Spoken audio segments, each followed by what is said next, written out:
A recent study published in The Lancet shows that the gut microbiome may play a role in the pathology of Alzheimer's disease.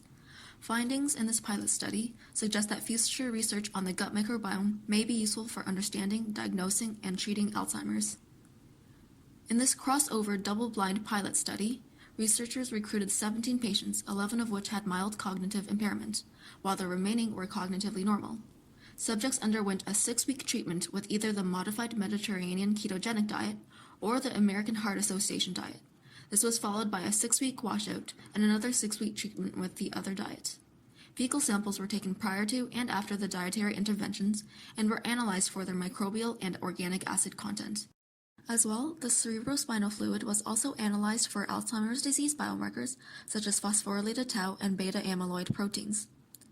Compared to the cognitively normal patients, the mildly cognitively impaired subjects had higher firmicutes and lower bacteroidetes, suggesting that mild cognitive impairment may be associated with gut dysbiosis, which is an impaired state of the microbiome. They also have higher levels of proteobacteria, a phylum which contains many pathogenic species that can induce low-grade inflammation, and inflammation plays a role in the pathology of Alzheimer's. Higher proteobacteria levels were also associated with higher levels of Alzheimer's disease biomarkers, and these findings support previous studies where certain gut microbes were associated with Alzheimer's disease and its biomarkers. When given the diet interventions, the researchers found that butyrate levels increased on the modified Mediterranean ketogenic diet, but decreased on the American Heart Association diet. This shows the benefits of the former diet, as butyrate is neuroprotective. Butyrate reduces gut leakiness, which decreases inflammation and improves cognition.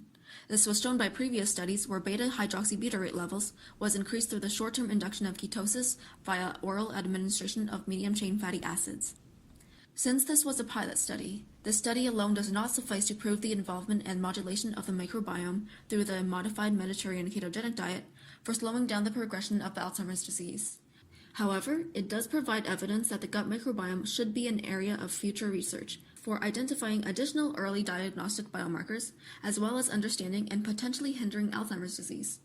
As we know that diet is a modifiable risk factor for Alzheimer's, we can see that one of the ways that diet may be involved is through the modulation of the gut microbiome, as well as through increasing short-chain fatty acids such as butyrate. So, eating a diet high in fruits, vegetables, and legumes may be beneficial for young adults and mildly cognitively impaired individuals to increase their short-chain fatty acid levels and improve their microbiome signature. However, the effects of long-term ketosis should be further researched before clinical application.